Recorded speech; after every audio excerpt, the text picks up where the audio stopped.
నీ గుండె పైన నడక నేర్చుకున్నానని, నీ చూపుడు వేలితో లోకాన్నే చూశానని, నాన్నను పూజిస్తే ఆది దేవునికది అందునని,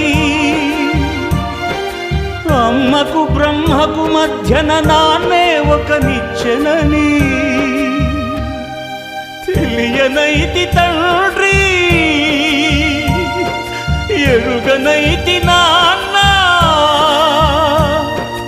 నాన్నంటే నడిచే దేవాలయమని మరచితిని, ఆత్మజ్యోతి చేతుల ఆపివేసుకుంటిని. మరచిపోయి కూడా నన్ను మన్నించొద్దమ్మా, కలనైనా నన్ను కరుణించొద్దు.